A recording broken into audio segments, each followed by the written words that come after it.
Hello and welcome to smart learning. আজকে আমরা গুরুত্বপূর্ণ নিউজ এবং এডিটোরিয়াল ডিসকাস করব। কী বিষয় আলোচনা রয়েছে? রাজ্যগুলো বিভিন্ন যে ভর্তুকি দিচ্ছে, ঋণ মকুব করছে বা অর্থ প্রদান করছে, সেই জায়গাতে অর্থনীতির কিছু ক্ষয়ক্ষতি হচ্ছে, সেইগুলো এখানে তুলে ধরা হয়েছে। রিজার্ভ ব্যাঙ্ক যেগুলো বলেছে, আর কি রয়েছে, ডলার ছাড়ারও 85 টাকার গণ্ডি, অর্থাৎ $1 সমান 85 টাকা, সেটা কিন্তু পার হয়ে গেছে। যেটা আশঙ্কা করা হয়েছিল সেটাই হয়েছে, সেটা আমরা দেখব।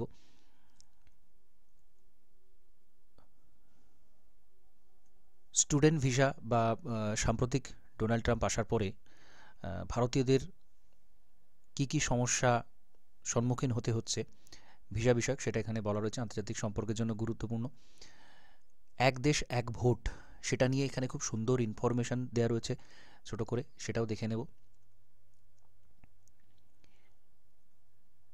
ভোটের জন্য যে রাজনীতি হয় তার কি ফলাফল হয়, কি সমস্যা আসে, সেটা নিয়ে বলা রয়েছে। ন্যাশনাল চাইল্ড লেবার প্রজেক্ট, দরিদ্রের দুষ্ট চক্র, শিশু শ্রম, এই বিষয়ক লেখা এখানে রয়েছে। এইগুলো অসম্ভব গুরুত্বপূর্ণ topic. Descriptive writing, Bengali English descriptive রাইটিংয়ের জন্য খুবই গুরুত্বপূর্ণ একটা টপিক এখানে রয়েছে, দেখে নেব। ন্যূনতম সহায়ক মূল্য নিয়ে বলা রয়েছে, এমএসপি নিয়ে বলা রয়েছে, সেটা দেখব। এছাড়া নাগরিকদের উপর অতিরিক্ত কিছু চাপিয়ে দেওয়ার যে বিষয়টা, সেটা নিয়ে বলা রয়েছে, সেটা দেখব। তো প্রথমে আমরা ক্ষয়রাতির ক্ষেত্রে কি ক্ষতি হচ্ছে সেইগুলো দেখব। দেশের বিভিন্ন রাজ্যের বিনামূল্যে বিদ্যুৎ এবং পরিবহন বা কৃষি ঋণ মকুবের মতো ক্ষয়রাতি প্রকল্প নিয়ে সতর্ক করল রিজার্ভ ব্যাঙ্ক। রিজার্ভ ব্যাঙ্কে কি বলছে, এই ধরনের কাজে অর্থ বরাদ্দের ফলে রাজ্যের জরুরি খাতে খরচের ক্ষমতা কমছে, মার খাচ্ছে সামাজিক এবং আর্থিক পরিকাঠামো উন্নয়নের সম্ভাবনা। তো সরকার কি করে আমরা জানি, পপুলারিটি রাখার জন্য, তার ভোটিং যে একটা বেনিফিট, সেটা পাওয়ার জন্য কিন্তু বিভিন্ন অর্থ প্রদান করে থাকে, বিভিন্ন ক্ষেত্রে অতিরিক্ত অর্থ প্রদান করে থাকে। এবং তার ফলাফল কি হয়, এই কিছু সামাজিক প্রকল্প এবং পরিকাঠামোগত দিক থেকে কিন্তু পিছিয়ে পড়তে হয়। তো সেটা এখানে বলা রয়েছে। দিল্লি, পাঞ্জাব সহ বিভিন্ন রাজ্যে এই ধরনের প্রকল্পে অর্থ বরাদ্দ সেখানকার সরকার করে থাকে। এবং এখানে state finances a study of budget of 24-25 শীর্ষক রিপোর্টে আরবিআই বলছে, এই অর্থবর্ষের বাজেটে বেশ কিছু রাজ্য কৃষি ঋণ মকুবের সিদ্ধান্ত নিয়েছে। কৃষি ঋণ মকুব, কৃষি ঋণ কৃষকরা যেটা নিয়েছে সেই ঋণটাকে মকুব করে দেওয়া হলো, সেটা আর ফেরত দিতে হবে না। এরকম ধরনের প্রচুর সিদ্ধান্ত আমরা দেখি নিয়ে থাকে সরকার। তার ফলে কি হয়, সরকারের সেই টাকাটা পুরো জলে যায়। এখানে সেটা বলা হয়েছে। বিনামূল্যে বিদ্যুৎ, নিখরচায় পরিবহন ব্যবস্থা, ভোট টানার জন্য মানুষকে সরাসরি অ্যাকচুয়ালি বিভ্রান্ত হয় সাধারণ মানুষ, তারা বুঝতে পারে না ভবিষ্যতে তাদের জন্য কি ক্ষতি অপেক্ষা করে রয়েছে। তো এই ধরনের যে প্রকল্প, সেগুলো কিন্তু এই state finances a study of budget of 24-25 এই রিপোর্টে আরবিআই বলেছে।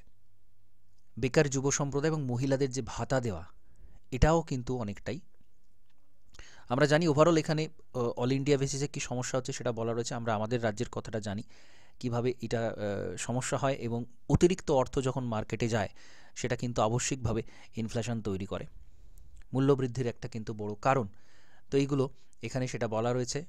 2021 সালে মার্চের জিডিপির 31% তুলনায় এবছর মার্চে 25.8% জিডিপিটা কিন্তু কমে গেছে। এই অবস্থায় স্থানীয় প্রশাসনের কাছে ঠিকমতো খরচের অর্থ পৌঁছাতে রাজ্য অর্থ কমিশনগুলিকে সুষ্ঠুভাবে কাজে লাগানোর বার্তা দিয়েছে আরবিআই। তো মূলধনী ব্যয়ের ক্ষমতা রাজ্যগুলোর কমেছে, অর্থাৎ ইনভেস্ট করা, ক্যাপিটাল যে খরচটা ইনভেস্ট করে রাজ্য, বিভিন্ন খাতে ইনভেস্ট করে, ভবিষ্যতে সেখান থেকে আয় আসে, সেই ইনভেস্ট করার জায়গাটা কমে যাচ্ছে। কারণ এমন জায়গাতে সরকারকে খরচ করছে সরকার, যেটা কিন্তু আদতে ভবিষ্যতে কিন্তু কোনো সুবিধা সেখান থেকে পাবে না, শুধুমাত্র ভোট নেওয়ার জন্য, পপুলারিটি বাড়ানোর জন্য সরকার এগুলো করছে, এবং এগুলোকে কিন্তু বন্ধ করার জন্য শীর্ষ ব্যাংক বলেছে। তো কম বেশি আমরা জানি এখানে প্রকল্পগুলোর কথা বলা রয়েছে, বা কোন দিক থেকে সেটা আরও স্পষ্টভাবে এখানে বলা রয়েছে। যাই হোক, এরপর আমরা এইটা খুব গুরুত্বপূর্ণ একটা বিষয়। অর্থনীতি এমসিকিউ এখান থেকে তৈরি হতে পারে। ডলারের সাপেক্ষে টাকা কিন্তু পড়লো, অর্থাৎ টাকার যে মূল্য সেটা কিন্তু আরও কমলো, ডলারের মূল্য বাড়লো। এই প্রথমবারের জন্য এটা 85 টাকা পেরিয়ে গেল, 85.13 এটা হয়ে গেছে বর্তমান $1 সমান এত টাকা। তো এটা একটা কিন্তু সেন্সেক্স এত পয়েন্ট নেমে গেছে, নিফটি নেমেছে, বিদেশি লগ্নিকারীরা শেয়ার বিক্রি করে দিচ্ছে।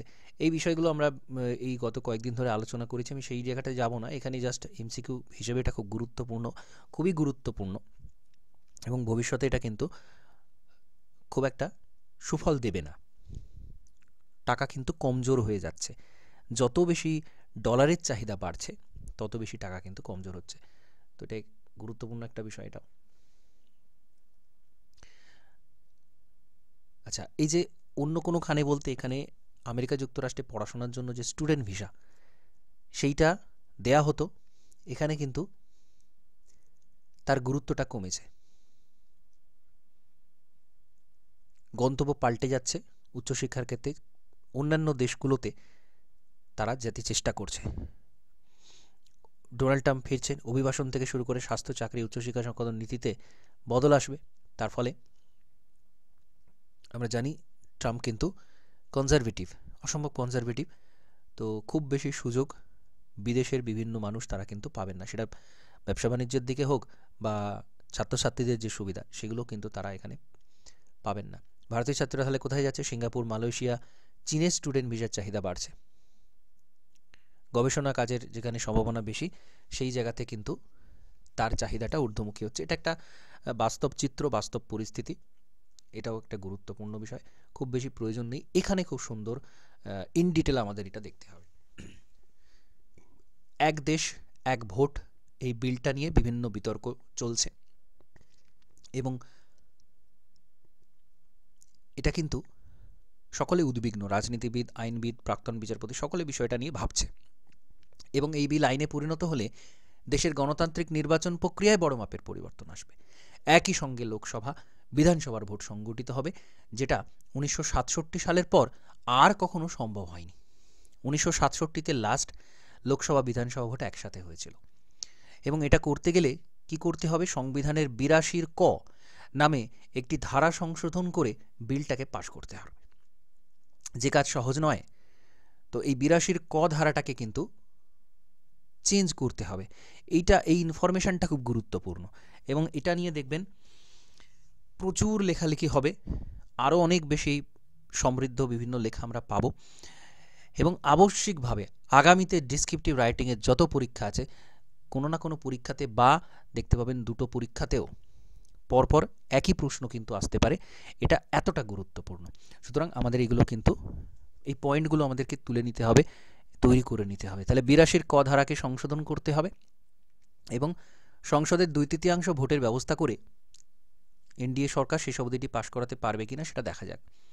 রাখতে হবে রাষ্ট্রপতি থেকে সম্ভাব্য তারিখ, যে সময় জাতীয় নির্বাচন অনুষ্ঠিতব্য, সেই হিসেবে দেখতে হবে প্রাদেশিক নির্বাচন তার সাথে কীভাবে মেলানো হচ্ছে। এটা একটা জটিল প্রসেস। এটা নিয়ে এর আগেও প্রচুর লেখালেখি হয়েছে বা আমি আলোচনাও করেছিলাম যে কী সুবিধা কী অসুবিধা হতে পারে, কী সমস্যা আসতে পারে, কী কী সমস্যা আসতে পারে লোকসভা বিধানসভা একসাথে হলে, কী কী সমস্যা আসতে পারে, সেটা সেই সমাধানগুলো কী করে করা হবে সেটা একটা দেখার বিষয়। উপরে তাহলে যুক্তি হচ্ছে ভারতের নির্বাচন ব্যবস্থার বিপুল অর্থ ব্যয় এবং সময় ব্যয়ের নিরামতের পথ এই সংস্কার, নিরাময়ের পথ। যে কোনো ভোটে প্রচুর অর্থ খরচ হয়, প্রচুর, সেটা নিয়ে কোনো সন্দেহ নেই। তো একবার ভোট হলে খরচ অনেকটা কমবে, এটা নিয়ে কোনো সন্দেহ নেই। এবং তার সাথে সাথে কি হবে? সময়টা, ব্যয়টা কমবে, সময়ের অপচয়টা কমবে। এই দুটো দিক, এই দুটো পজিটিভ দিক রয়েছে। তো বাস্তব কথা যদিও এটা, কিন্তু এই যুক্তিটাতে সমস্যা আছে। কি সমস্যা? শেষ বিচার এটি আত্মঘাতীও বটে। 1951-52 সালের প্রথম নির্বাচন থেকে 1967 সাল পর্যন্ত এমনই বিবেচনায় সমগ্র দেশে একসাথে ভোট হতো, কিন্তু তারপর থেকে রাজনৈতিক অস্থিরতা বাড়তে থাকে, এক এক প্রদেশে এক এক রকম পরিস্থিতি উদ্ভব হয়, ভোট ব্যবস্থা পাল্টাতে হয়। বিশেষ করে নানা রাজ্যে শরিকি সরকারের উদ্ভব, সেই সব সরকারের নিজস্ব বাধ্যবাধকতা, ব্যর্থতার কারণে বিভিন্ন সময় ভোট করা ছাড়া উপায় থাকে না। বিভিন্ন সময়তে বিভিন্ন রাজ্যগুলোতে রাষ্ট্রপতি শাসন জারি হয়, সরকার পড়ে যায়, সেই অনুযায়ী তাদেরকে ভোট করাতে হয়। এটা কিন্তু বাস্তব বিষয়। একই সাথে ভোট শুরু হয়েছিল লোকসভা বিধানসভার, কিন্তু সেটা ধরে রাখা সম্ভব হয়নি, কারণ কোনো না কোনো রাজ্যে সেখানে এমার্জেন্সি জারি হবে, রাষ্ট্রপতি শাসন জারি হবে, এরকম ধরনের বিষয়গুলো কিন্তু চলতে থাকবে। সরকার যদি পড়ে যায়, সেটা যে কোনো রাজ্যে হতে পারে, সরকার পড়ে গেল কোনো কারণে, সমর্থন হারালো, এগুলো হতেই পারে। তো তাহলে তার ভোটটা কি করে হবে একসাথে? তো এইসব সমাধানগুলো করা কিন্তু এত সহজ নয়, এবং এটাকে করতে গেলে কি করতে হচ্ছে? যুক্তরাষ্ট্রীয় ব্যবস্থার মূলে কূপ মেরে এই সংস্কার চায় ক্ষমতার কেন্দ্রীকরণ। এবং সবচেয়ে বড় যে সমস্যাটা, এটা দেখবেন, এটা কিন্তু লিখতে দেওয়া হবেই হবে, দেখবেন কোনো না কোনো পরীক্ষাতে এটা থাকবেই। আগামীতে যে পরীক্ষাগুলো আসছে, খুব শীঘ্রই যে পরীক্ষাগুলোর মেন্স হবে, সেখানে কিন্তু এটা নিয়ে থাকবে। ধরুন লোকসভা বিধানসভার ভোট একসাথে হচ্ছে, এবং সেখানে রাজ্যের প্রকল্পগুলো মানুষ কি দেখবে? সে কি সুবিধা পাচ্ছে? তাহলে রাজ্যের প্রকল্পগুলো প্লাস কেন্দ্রের প্রকল্পগুলো, তো ভোটটা অ্যাকচুয়ালি তাহলে কাকে দেবে, কোন প্রকল্পের জন্য কাকে দেবে, এইটা কিন্তু একটার সাথে একটা গণ্ডগোল হয়ে যাওয়ার খুব বড় সম্ভাবনা থাকবে। এবং এটা থেকে আদৌ যে কতটা মানে সাধারণ মানুষ এই আলাদা করতে পারবে যে আমি এই ভোটটা সবার জন্য দিচ্ছি, সেই সরকারকে রাখার জন্য, এবং এই ভোটটা আমি কেন্দ্র সরকারকে রাখার জন্য দিচ্ছি বা নতুন সরকারকে আনার জন্য দিচ্ছি, তো সেই জায়গাটাতে কিন্তু কনফিউশন তৈরি হওয়ার একটা বড় জায়গা থাকছে। এবং এখানে সেই যুক্তরাষ্ট্রীয় ব্যবস্থাতে একটা সমস্যা আসবে, সেটাও বলা হচ্ছে। এবং এটা হলে ভারত হবে একটা কেন্দ্রীভূত রাষ্ট্র ব্যবস্থা, ঠিক আছে? অর্থাৎ যেটা যুক্তরাষ্ট্রীয় পরিকাঠামো আর পুরোপুরি থাকবে না, এটা লেখক বলতে চাইছেন। কেন্দ্রীভূত হয়ে যাবে, ইউনিটারি সরকারের দিকে এটা চলে যাওয়ার একটা বিষয়। এবং গণতান্ত্রিক বহুত্বের প্রশ্নটি এর সাথে জড়িত। অর্থাৎ এই যে যুক্তরাষ্ট্রীয় কাঠামো ভাঙলে রাজ্যের যে অধিকার খর্বের একটা জায়গা এখানে তৈরি হতে পারে, সেটা এখানে বলা রয়েছে। বহু সংস্কৃতি সমৃদ্ধ দেশে এমন রাষ্ট্রীয় একত্ব নতুন করে প্রতিষ্ঠার অর্থই হলো নানা মত পথের প্রকাশপথে বাধা তৈরি করা। এই সংস্কারের পিছনে বিজেপির উদ্দেশ্য বিধেয় নিয়ে কোনো ধোঁয়াশা নেই, তাদের নিজেরাই স্পষ্ট করে তাদের মতগত বাসনা। যে এখানে পলিটিক্যাল আলোচনা করা হয়েছে, পলিটিক্যাল আলোচনাটা আমরা ওমিট করে দেবো। এখানে বিভিন্ন সরকারের তারা কি মানে দলের তাদের কি সুবিধা অসুবিধা হতে পারে সেটা বলা রয়েছে। যাই হোক, এটা আলোচ্য বিষয় নয়। মূল ব্যাপারটা হচ্ছে গণতান্ত্রিক দিক থেকে এটা কতটা কাম্য বা কী কী সমস্যা এখান থেকে আসতে পারে, সেইটা এখানে মূল আলোচ্য বিষয়। তো এখানে যে ইনফরমেশানগুলো মনে রাখতে হবে এবং পয়েন্টগুলো, যে 1967-তে লাস্ট হয়েছিল একসাথে বিধানসভা লোকসভা, সংবিধানের 82-র কতে একটা চেঞ্জ নিয়ে আসতে হবে। এবং এর আগেও আমরা আলোচনা করেছি যে যেভাবে ফেডারেল স্ট্রাকচারে এই বিষয়গুলো সংবিধান সংশোধন করা হয়, special majority plus consent of the half of the state, অর্থাৎ 2/3 মেজরিটিতে পাশ হতে হবে, সেদিনে যারা উপস্থিত থাকছেন 2/3 মেজরিটি, এবং মোট যে সংখ্যা সেই কক্ষের তার অর্ধেকের বেশি ভোট পেতে হবে। এবং তার সাথে সাথে যত সংখ্যক রাজ্য আছে যেখানে যেখানে বিধানসভা আছে, তাদের অন্ততপক্ষে অর্ধেক সিম্পল মেজরিটিতে বিধানসভাতেও সেটা পাশ হতে হবে। তো এই বিষয়টা কিন্তু মাথায় রাখার বিষয়, এবং এটা পাশ হলে তবেই কিন্তু সেটা আইনে পরিণত করা সম্ভব, যেহেতু একটা সম্পূর্ণভাবে যুক্তরাষ্ট্রীয় কাঠামো পরিবর্তনের একটা বিষয় যেহেতু আসছে, সেই জন্য এই ধরনের ভোটাভুটিটা হবে। যাই হোক, এখানে অনেকগুলো বিষয় তুলে ধরা হয়েছে, এটা খুবই গুরুত্বপূর্ণ, আবারও বলছি। এবং আগামী দিনেও এই নিয়ে অনেক লেখা আসবে, সেগুলো আমরা বিবেচনা করব, আলোচনা করব। আচ্ছা, এখানে ভোটের জন্য যে রাজনীতি হয় তার কি সমস্যা, সেইগুলো একটু বলা রয়েছে। নেতারা বহুজন হিতায় কাজ করতে উদ্গ্রীব। তারা এই কথাও ভোলেন না যে তাদের কাজ বহু ভোট জুগায়ও না হলে নির্বাচন জিতে ক্ষমতায় আসা যাবে না। অতএব অমৃত কুম্ভের মতো তারা খুঁজে চলেন এমন নীতি এবং প্রকল্প যা একই সঙ্গে বহু লোকের কাছে পৌঁছাবে এবং বহু ভোটের যোগান দেবে। তো এইগুলো বাস্তব কথাবার্তা, যে এমন কিছু স্কিম, এমন কিছু পলিসি সরকার নিয়ে আসে যাতে করে ম্যাক্সিমাম মানুষ সেখান থেকে বেনিফিট পায় এবং তাদের ভোট ব্যাংকটাও সেখান থেকে চলে আসে। অনুদান এবং ক্ষয়রাতিতেই এই বিশল্যকরণীর হদিশ পেয়েছেন নেতারা। এই যে এখানে আবারও বলবো সেই ভাষার কথাটা, খুব সুন্দর করে খুব সাধারণ কথা বলা রয়েছে যে ভোট টানার জন্য কিন্তু বর্তমান বিভিন্ন সরকারগুলো, কোনো একটা শুধুমাত্র রাজ্য সরকার না, বিভিন্ন সরকার, কেন্দ্রেরও, মানে সব জায়গার সমস্ত সরকার, তাদের কিছু এমন পলিসি থাকে যেখানে তারা ভোট কেনার জন্য পলিসিগুলো নিয়ে আসে, এবং সেটাকে খুব সুন্দর করে এখানে বলা রয়েছে। অমৃত কুম্ভের মতো তারা খুঁজে চলেন এমন নীতি এবং প্রকল্প যা একই সঙ্গে বহু লোকের কাছে পৌঁছাবে, বহু ভোটের যোগান দেবে। সম্প্রতি মনে করা হচ্ছে অনুদান এবং ক্ষয়রাতিতেই এই বিশল্যকরণের হদিশ পেয়েছেন নেতারা। তো এই যে ছোট ছোট শব্দগুলো এখানে ব্যবহার করা হয়েছে, এগুলো কিন্তু এখান থেকে সংগ্রহ করে নিতে হবে। এবং এটাই প্রথমে আমরা নিউজটা দেখলাম কি রিজার্ভ ব্যাংক এটারই কিন্তু খারাপ দিকটা তুলে ধরেছে। জিডিপি কমার আশঙ্কা কিন্তু এখান থেকে একটা বড় মাপের তৈরি হবে, এবং যখনই একটা রাজ্য দেখবে যে আমার পাশের রাজ্যটা দান খয়রাতি করে তারা সরকারে টিকে আছে, সেইখানেরও রাজ্য সরকার তারা একইভাবে প্রকল্প আনবে, অর্থনীতি মার খাবে, ভবিষ্যতে কিন্তু যার একটা খুব খারাপ নেগেটিভ প্রভাব পড়বে। এখানে সেটা নিয়েই বলা রয়েছে। সাম্প্রতিক রাজ্য নির্বাচনগুলিতে বিভিন্ন প্রতিশ্রুতি দিয়েছিল বিভিন্ন দল। নারীদের জন্য নগদ হস্তান্তর, বিনামূল্যে রান্নার গ্যাস সিলিন্ডার, কৃষকদের নিঃশুল্ক বিদ্যুৎ, কৃষকদের ঋণ মকুব, বিনামূল্যে খাদ্য প্যাকেট, স্মার্ট টেলিফোন, এমনকি মহিলাদের স্কুটার। এইসব প্রকল্পই অমৃতকুম্ভের শর্ত পূরণ করে, অনেকের কাজে যেমন লাগে তেমন অনেকের ভোটও এনে দেয়। তাহলে এটা বাস্তব বিষয়। কিন্তু এগুলি কি হঠকারী এবং সরকারের আর্থিক ক্ষমতার নাগালের বাইরে? সাধ্যের তুলনায় বেশি প্রতিশ্রুতির পরিণাম আমরা সরকারি হাসপাতালে নিঃশুল্ক চিকিৎসার দীর্ঘ অভিজ্ঞতার থেকে ভালোভাবে জানি। পরিষেবা নিঃশুল্ক, তবে সে হাসপাতালে শয্যা খালি পাওয়াই দুষ্কর। ওষুধ এবং অ্যাম্বুলেন্স পরিষেবার নিদারুণ অভাব, অসীম দুর্ভোগ। বেশিরভাগ মানুষ, এমনকি দুস্থরাও সরকারি ছেড়ে বেসরকারি হাসপাতালের দ্বারস্থ। প্রাথমিক সেকেন্ডারি স্বাস্থ্য পরিষেবার ঊর্ধ্বে বিনামূল্যে টার্সিয়ারি বা কঠিন চিকিৎসার প্রতিশ্রুতিকে সরকার সময়ের বেশি আগে দিয়ে ফেলেছে। তাহলে এটাও একটা দিক। যেখানে সাধারণ মানুষের চিকিৎসা পাওয়ার জায়গা, সেখানে কিন্তু তারা পাচ্ছে না।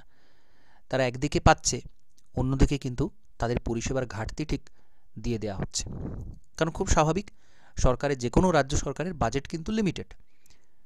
তারা একদিকে যদি অতিরিক্ত খরচ করে ফেলে, তাহলে ঠিক যেখানে সাধারণ মানুষকে ভালো পরিষেবা দেওয়ার কথা, সেইখানে কিন্তু তারা পরিষেবাটা দিতে পারছে না। এটা বাস্তব বিষয়। দারিদ্র দূরীকরণের সমস্ত রাজনৈতিক দল এবং নেতাদের বীজমন্ত্র। প্রশ্ন হলো দরিদ্র কে, এবং দরিদ্রকে চিহ্নিত করার উপায় কি? কে গরিব এবং কে গরিব নয় তার সংজ্ঞা দেশকাল দুয়ের উপর নির্ভরশীল। আয়ের নিরিখে ভারতের অনেক মধ্যবিত্তই আমেরিকা যুক্তরাষ্ট্রের গরিব হিসেবে পরিগণিত হবেন। আবার দেশের সার্বিক অবস্থার উপরেও নির্ভর করে যে কে গরিব আর কে নন। তো আমরা জানি রিলেটিভ পভার্টি, অ্যাবসলিউট পভার্টির বিষয়টা এখানে বলা রয়েছে, যে একটা দেশে আমরা কোনো একটা নির্ধারক ধরে নিয়ে বলতে পারি এই এই এই ব্যক্তি দরিদ্র বা দরিদ্র সীমার নিচে রয়েছেন, কিন্তু যদি সেটা কম্পেয়ার করা হয় রিলেটিভ পভার্টি অন্য দেশের সাথে, অন্য দেশের এই মানুষটার এত আয়, এই দেশের এই মানুষটার এত আয়, তখন কিন্তু তার ডেফিনেশন, তার সংজ্ঞাটা চেঞ্জ হয়ে যাবে। এখানে সেটা বলা রয়েছে। 40-50 বছর আগে যে আর্থিক অবস্থা সম্পন্ন মানুষকে মধ্যবিত্ত মনে করা হতো, দেশের সার্বিক উন্নতির সাথে সাথে আজকে যাদের জীবনযাত্রার মান যেখানে দাঁড়িয়ে আছে, তাদের মধ্যবিত্ত বলে মনে হয় না, হয়ে গরিব মনে হতেই পারে। তো এটা বাস্তব বিষয়। তো এটাই এখানে তুলে ধরা হয়েছে। আরও কিছু ইনফরমেশান আছে। 1990 সালে 10 জন গরিবের মধ্যে 9 জন থাকতেন নিম্ন আয়ের দেশগুলিতে। এখন 4 জনের মধ্যে 3 জন গরিব থাকেন নিম্ন মধ্য বা মধ্য আয়ের দেশগুলিতে। আগে যারা মধ্যবিত্ত হিসেবে পরিগণিত হতেন, তাদের অনেকেই আজকে নিজেদের দরিদ্র ভাবেন। তো এইখানে কিন্তু সমস্যাটা মূল তুলে ধরা হয়েছে। দরিদ্র চিহ্নিতকরণ সঠিকভাবে সম্ভব নয়। এখানে এই নিম্ন আয়ের শংসাপত্রের নির্ভরযোগ্যতা যথেষ্ট সন্দেহ অবকাশ আছে, অর্থাৎ শংসাপত্র বলতে ধরা যাক বিপিএল, বিলো পভার্টি লেভেল যাদের চিহ্নিত করা হচ্ছে, সেটাও কিন্তু সঠিকভাবে হয় না। বর্তমানে ভারতে মাত্র 10 কোটি মানুষ আয়কর দেন, গরিব নন, তাই স্বেচ্ছায় ভর্তুকি ত্যাগ করবেন সেই প্রবণতাও বিরল। ভর্তুকির যে অর্থটা, এখানে এই যে দান খয়রাতির কথা বলা হচ্ছে, এটা ঠিক যাদের প্রয়োজন তাদের তো শুধু দেয়া হচ্ছে না, সকলকে দেয়া হচ্ছে। এইখানে কিন্তু লেখক সেটাই বলতে চাইছেন যে কিভাবে চিহ্নিত করা হচ্ছে যে এই ব্যক্তিগুলো এই স্কিমের সুবিধা পাবেন। যারা সুবিধা পাচ্ছেন তারা কি সেই সুবিধাটা পাওয়ার যোগ্য? মানে তারা কি ততটা পরিমাণ নিম্ন আয় করে থাকেন যে তারা সেই সুবিধাটা পাবেন? সেটা কিন্তু নয়। অর্থাৎ অপাত্রে দান করা হচ্ছে, যেখানে দেওয়ার কথা নয় সেখানে সরকার দিয়ে দিচ্ছে ভোট নেওয়ার জন্য, সকলকে দিচ্ছে। এই বিষয়টা এখানে তুলে ধরা হয়েছে। এখানে এই যে বিষয়টা বলা হয়েছে যে মাত্র 1.03 কোটি মানুষ প্রধানমন্ত্রীর আহ্বানে সাড়া দিয়ে এলপিজি ভর্তুকি ত্যাগ করেছিলেন। অর্থাৎ ভর্তুকি কে ত্যাগ করে? ভর্তুকি যেটা সরকার দিচ্ছে সকলেই কিন্তু তার সুবিধাটা নেন, এটা এখানে বলা হচ্ছে।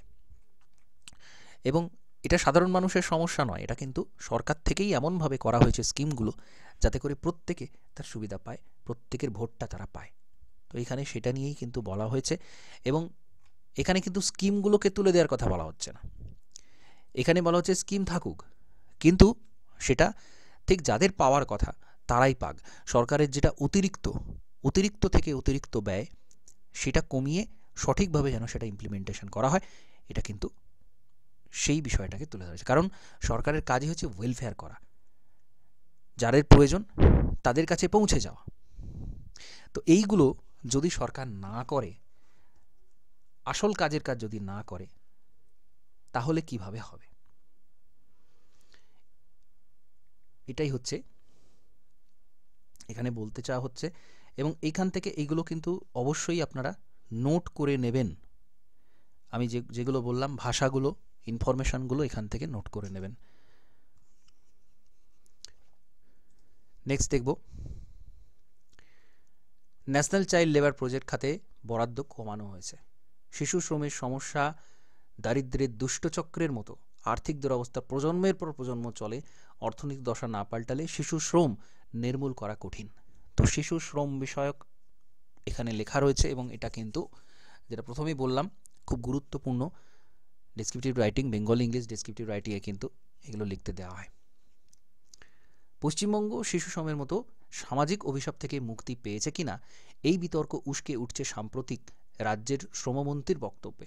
গত নভেম্বর মাসে বিধানসভা এক পরিসংখ্যান দিয়ে তিনি জানান, 2021 থেকে 2024 এই 4 বছরে শিশু শ্রমিকের সংখ্যা কমতে কমতে একেবারে শূন্য এসে নেমেছে। তিনি বলছেন, কন্যাশ্রী, যুবশ্রীর মতো প্রকল্পগুলোই শিশু শ্রম দূর করতে সফল হয়েছে। নিয়মিত পর্যবেক্ষণ সচেতনতা বৃদ্ধি এই প্রক্রিয়াকে ত্বরান্বিত করেছে। তাহলে বলা হচ্ছে কি যে শিশু শ্রমিক পশ্চিমবঙ্গে অন্তত নেই, এটা বলা হয়েছে। যাই হোক, এটার প্রেক্ষিতে আরও অনেক আলোচনা আছে, সেটা আমরা দেখব। প্রসঙ্গত বলা প্রয়োজন, ভারত সরকারও 2025-এর মধ্যে রাষ্ট্রপুঞ্জের সঙ্গে স্বাক্ষরিত চুক্তি অনুযায়ী সাস্টেনেবল ডেভেলপমেন্টের লক্ষ্যে পৌঁছতে শিশু শ্রমকে শূন্য করতে চায়। কিন্তু 2023-এর ডিসেম্বর মাসেই সংসদের স্ট্যান্ডিং কমিটি যে রিপোর্ট দিয়েছে সেটা যথেষ্ট উদ্বেগজনক। এখানে জানানো হচ্ছে কি, গত 5 বছরে 2 লক্ষ শিশু শ্রমিককে উদ্ধার করার কথা, যদিও সে তুলনায় এফআইআর নথিভুক্ত হওয়ার পরিমাণ নগণ্য। এমনকি আইন অনুযায়ী তাদের যে শিশু কল্যাণ দপ্তরের কমিটির কাছে পেশ করার কথা তাও মানা হয়নি। তাহলে গত 5 বছরে 2 লক্ষ শিশু শ্রমিককে উদ্ধার করার কথা, অর্থাৎ শিশু শ্রমিক শূন্য হয়ে তো যায়নি, তাদের যে পুনর্বাসন, তাদের সমস্যাটাকে সমাধান করে তাদের সমস্যাটাকে দূরীকরণ করা, সেই উদ্যোগটাও নেওয়া হয়নি। প্রসঙ্গত উল্লেখ্য, ভারতের শিক্ষার অধিকার আইন 2009 বলবৎ হওয়ার বেশ কিছু বছর পর থেকে ন্যাশনাল চাইল্ড লেবার প্রজেক্টে বরাদ্দের মাত্রা ক্রমান্বয়ে উল্লেখযোগ্য হারে কমানো হয়, এবং 2021 সালে ওই প্রকল্পে সমগ্র শিক্ষা মিশনের সঙ্গে যুক্ত করে দেওয়া হয়। তাহলে যখন রাইট টু এডুকেশন ছিল না, এই ন্যাশনাল চাইল্ড লেবার প্রজেক্ট তাদের যাতে সরিয়ে নিয়ে আসা যায় তার জন্য একটা আলাদা স্কিম ছিল। সেই স্কিমটা এখনও আছে, কিন্তু সেটাকে কি করা হয়েছে, 2021-এ সেটাকে মার্জ করে দেওয়া হয়েছে, সর্বশিক্ষা অভিযানের সাথে এটাকে মার্জ করে দেওয়া হয়েছে। তার ফলে কি হয়েছে, এখানে যেটা বলা হচ্ছে, এই যে ন্যাশনাল চাইল্ড লেবার প্রজেক্ট খাতে বরাদ্দ কমানো হয়েছে, তাতে করে শিশু শ্রমিক যারা রয়েছে তাদের কিন্তু নানা রকম সমস্যা বাড়বে। 2011 জনগণনা অনুযায়ী ভারতের শিশু শ্রমিকের মোট সংখ্যা কত? 1 কোটির কিছু বেশি। এটা আবশ্যিকভাবে মনে রাখবেন। এই যে তথ্যগুলো, আমাদের এখানে শুধু তথ্য নয়, আলোচনাটাও নিতে হবে, কিন্তু এই তথ্যগুলো খুব গুরুত্বপূর্ণ। 2011 জনগণনাটাই আমরা এখনো নিয়ে চলছি। তাহলে এই যে বিষয়টা, যে 1 কোটির কিছু বেশি শিশু শ্রমিক রয়েছে, যাদের বয়স কত, 5 থেকে 15-র মধ্যে, যাদের অধিকাংশই অসংগঠিত ক্ষেত্রে কাজ করে। অসংগঠিত ক্ষেত্রে কাজ করার মানে কি? এটাকে বলতে পারবেন, অসংগঠিত ক্ষেত্র তার মানে কি?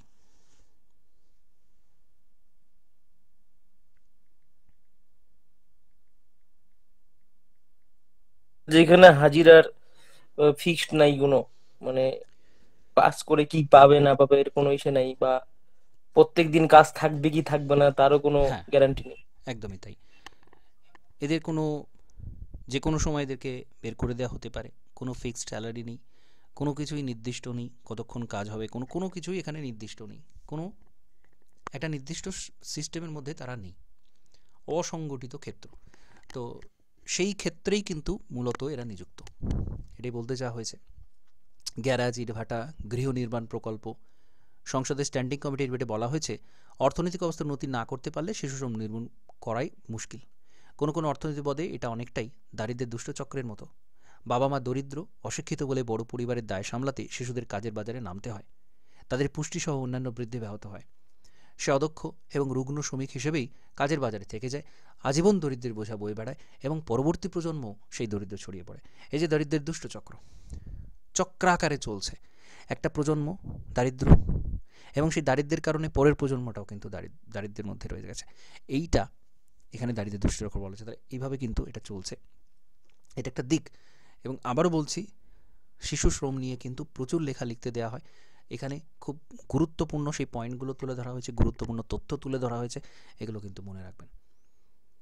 অন্যদিকে শিশু শ্রম সস্তা ও ভারতের মতো জনবহুল দেশে সহজলভ্য, তাই উৎপাদন ব্যয় কমে যাওয়ার সুযোগ নিয়ে মালিকরা শুধু দেশে নয় বিদেশের বাজারেও সেই সব পণ্য বিক্রি করে অতিরিক্ত মুনাফা লাভের চেষ্টা করে। তাহলে শিশু শ্রমিকদের যে ওয়েজেস দিতে হয় সেটা কিন্তু খুব কম, তার জন্য তারা চেষ্টা করে তাদেরকে হায়ার করতে, তাদেরকে কাজে লাগাতে। সরকারের বিদেশি মুদ্রা আসে। শিশু শ্রমকে ব্যবহার না করার ক্ষেত্রে সরকারের ইচ্ছে তেমন ছিল না দীর্ঘকাল, কিন্তু বিশ্ববাজারে শিশু শ্রমের অন্যায্য ব্যবহার নিয়ে নানা নতুন বিধিনিষেধ কার্যকর করতে শুরু করে 1995 বিশ্ব বাণিজ্য সংস্থা জন্মের পর থেকে বোধোদয় হয় সরকারের। যাই হোক, এখানে অনেক ডিটেলে বলা আছে। এখানে আবারও তথ্য তুলে ধরা হয়েছে। 2011 সালে জনগণনা অনুযায়ী ভারতে 5 থেকে 14 বছর বয়সী শিশুদের মোট জনসংখ্যা ছিল 25.96 কোটি, যার মধ্যে 1 কোটি শিশু শ্রমিক। অর্থাৎ মোট জনসংখ্যার মোট শিশু জনসংখ্যার 3.9% হচ্ছে শিশু শ্রমিক, যার মধ্যে 43 লক্ষ প্রধান কর্মী, যাদের কাজের দিন বছর 183 দিন বা তার বেশি, এবং 57 লক্ষ হচ্ছে প্রান্তিক কর্মী, 183 দিনের থেকে কম। তাহলে এই 183 দিনটা একটা খুব গুরুত্বপূর্ণ মাইলস্টোন। 183 দিনের কম যারা কাজ করে তাদেরকে প্রান্তিক কর্মী বলা হচ্ছে।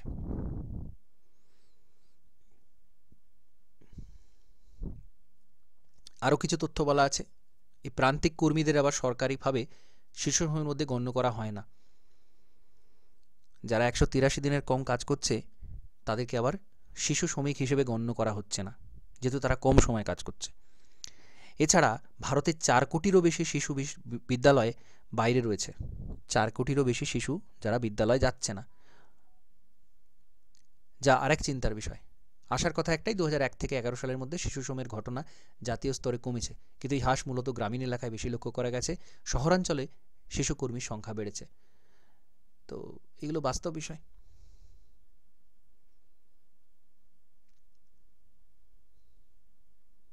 আবার নতুন নিয়মে শিশু শ্রমদান করলেই তাকে শিশু শ্রমিক বলা হচ্ছে না সরকারিভাবে, কারণ শিশুটি যদি তার পরিবারের আয় বৃদ্ধিতে সাহায্য করে তবে নাকি তা তেমন কিছু অপরাধের বলে বিবেচনা হবে না। আর এই যুক্তিটিকে শিখণ্ডী হিসেবে সামনে রেখে আপাতত টি স্টলে, গ্যারাজে, হয়তোবা অন্য ছোটোখাটো নানা শিল্পে দূর সম্পর্কের আত্মীয়তার দোহাই দিয়ে অবলীলায় শিশু শ্রমের ব্যবহার চলছে যত্রতত্র। তো এই এই যে ভাষা, এই যে এরকমভাবেই কিন্তু তুলে ধরতে হবে, বিভিন্ন দিকগুলো এখানে বলা রয়েছে। দক্ষিণবঙ্গের সুন্দরবন, মথুরাপুর, লক্ষ্মীকান্তপুর, গোসাবা, বাসন্তী থেকে বাচ্চাদের নিয়ে এসে তাদের মা বাবাই নিয়োগ করে দিয়ে যাচ্ছেন কলকাতা বা সংলগ্ন অঞ্চলের কোনো চায়ের দোকান বা গ্যারাজে বা কাজের বাড়িতে। এইভাবে কিন্তু এটা চলছে। 2021 সালে একটি সমীক্ষা চালায় ক্যাম্পেন এগেইনস্ট চাইল্ড লেবার, যাতে দেখা যাচ্ছে পন্ডিচেরি, তামিলনাড়ুতে শিশু শ্রমিকের সংখ্যা অতিমারির কারণে বেড়েছে যথাক্রমে 28.2 এবং 79.6%। এই দুটি অঞ্চল মানব উন্নয়ন সূচকে পশ্চিমবঙ্গ থেকে অনেক উঁচুতে, দক্ষিণ ভারতের রাজ্য এগুলো। কাজেই রাজ্যের শিশু শ্রম অতিমারির পরে শূন্য হয়ে গেছে, এই সিদ্ধান্তে পৌঁছানোর পেছনে কোনো ন্যায়সঙ্গত যুক্তি আছে কি? উত্তর দিনাজপুর, দক্ষিণ দিনাজপুর, মালদার চিত্র অথৈবচ। পরিযায়ী শ্রমিকদের সংখ্যা যথেষ্ট উল্লেখযোগ্য, পরিযায়ী শিশু শ্রমিকের সংখ্যা, যা হয়তো সমীক্ষার অভাবে চর্চার বাইরে। স্কুল ছুটের সংখ্যাও উল্লেখযোগ্য। অতিমারির পর থেকে এই সংখ্যার বৃদ্ধি যে যথেষ্ট তা স্পষ্টতই অনুমেয়। তো এখানে কিন্তু অনেক তথ্য, অনেক কিছু এখানে বলা রয়েছে, তুলে ধরা হয়েছে। এবং আবার বলছি, এটা কিন্তু আপনারা প্রত্যেকে তৈরি রাখবেন। শিশু শ্রম বিষয়ে এখানে খুব সুন্দর করে অনেক কিছু বলা রয়েছে। আচ্ছা, কৃষক আন্দোলন 2.0, ন্যূনতম সহায়ক মূল্য নিয়ে জটিলতা অব্যাহত। ন্যূনতম সহায়ক মূল্যটা কি বলুন? এটা আমি কিছুদিন আগেই পড়িয়েছিলাম। ন্যূনতম সহায়ক মূল্য আমরা এমএসপি বলি, মিনিমাম সাপোর্ট প্রাইস। এটা কি?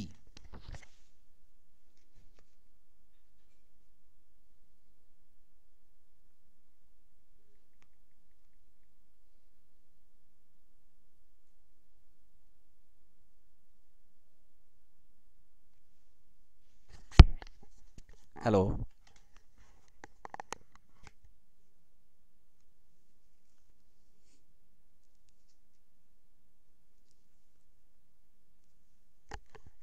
এমএসপি স্যার এটা তো হচ্ছে ইসে মানে একটা সরকার একটা দাম, মিনিমাম দাম আর কি ঠিক করে দেয় কিসের? পণ্যের, মানে কৃষি পণ্য যেগুলো আছে এগুলো সরকার নির্ধারিত একটা মিনিমাম মূল্য ওরা ফিক্স করে দেয় যাতে কৃষকদের লস ঠিক না হয়। ঠিক, যাতে লস না হয়, এটা হচ্ছে ন্যূনতম সহায়ক মূল্য। পাঞ্জাব, হরিয়ানা, খানৌরির সীমানায় কৃষকরা একটি মরণবাঁচন লড়াই লড়ছেন। পাঁচকিমা অঞ্চলে তারা তাঁবু ফেলেছেন আবরণ অনুসারে। জগজিৎ সিং ডাল্লেওয়াল 25 দিন হলেও সংযুক্ত কিষাণ মোর্চা কোঅর্ডিনেটর ভাল্লেবার বলছেন ন্যূনতম সহায়ক মূল্যকে কেন্দ্র আইনের আওতায় না আনা অবধি অনশন চলবে। ঠিক আছে, এটা একটা স্কিম, আইনের আওতাতে এটা নেই। পাঞ্জাবে কৃষক আন্দোলনের দ্বিতীয় পর্বে কিষাণ মজদুর মোর্চার সাথে নেতৃত্বে সংগঠন অধুনা প্রত্যাহত কৃষি আইনের বিরুদ্ধে স্বাধীন ভারতের ইতিহাসে অন্যতম দীর্ঘ আন্দোলনের পরে ফের সংগ্রামের প্রশ্নে পাঞ্জাবের ইউনিয়নগুলি দ্বিধাবিভক্ত। তো এখানে মূল বিষয়টা হচ্ছে কি, এমএসপি বিষয়টাকে পুরো আইনত স্বীকৃতি দিতে হবে, আইনের মধ্যে আনতে হবে, এইটা বলা হচ্ছে। ঠিক আছে, তো এটা নিয়ে আমরা পরে আরও আলোচনা দেখব, আরও আলোচনা পাবো। এটা নিয়ে একটা আন্দোলন চলছে, এটা মনে রাখবেন। পাঞ্জাব হরিয়ানা অঞ্চলেই আন্দোলনটা চলছে, সেই জন্যই সেটাকে কৃষক আন্দোলন 2.0 বলা হচ্ছে।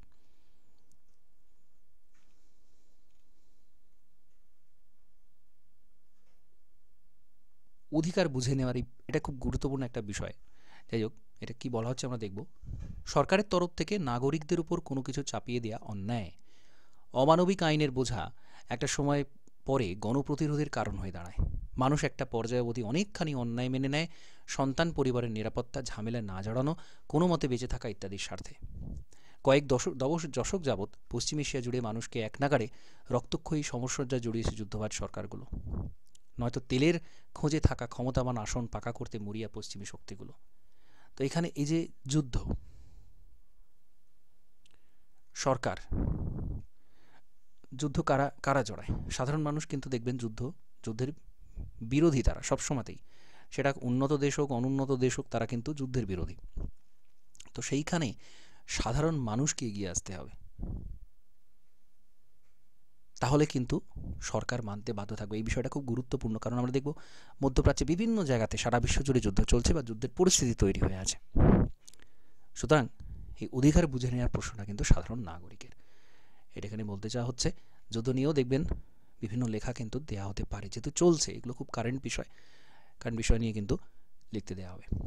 ঠিক আছে, যত আমরা এই নিউজ পেপারগুলো স্টাডি করব ইন ডিটেলে, আমরা কিন্তু এই বিষয়গুলো জানতে পারবো, আমাদের লেখার ক্ষমতা আসবে। আমরা যত পড়ব আমাদের লেখার ক্ষমতাটা কিন্তু বিকশিত হবে, তথ্য আসবে, লেখার ভঙ্গিগুলোও কিন্তু আমরা রপ্ত করতে পারবো।